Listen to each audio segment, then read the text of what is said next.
The figures are in, and headline inflation is down 0.8% from May to June of this year, 8.7% to 7.9%, the lowest level since March 2022. Economists had not anticipated such a significant slowing of the headline rate. Analysis suggests one of the main causes of the drop is a decline in the price of petrol. Perhaps more importantly, core inflation, inflation without the volatile measures of food and energy, is down from 7.1% to 6.9%, which suggests prices in general are coming down a bit too.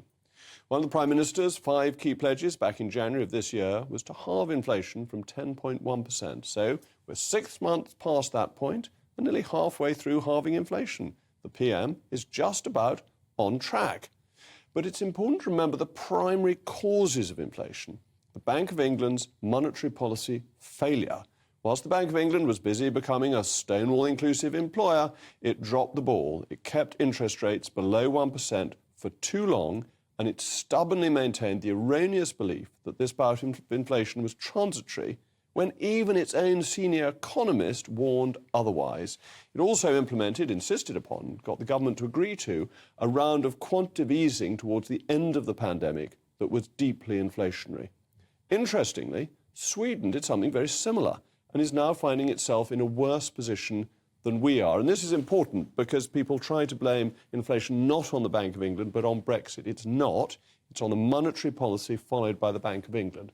And there is the other cause that in this instance has come back in our favour, the dip in petrol prices, but we have an energy price cap. And the problem with the energy price cap is that though it protects consumers theoretically, it means when prices fall, they come down more slowly. And so energy prices have come down massively since the peak around the time, a little bit after the war in Ukraine started.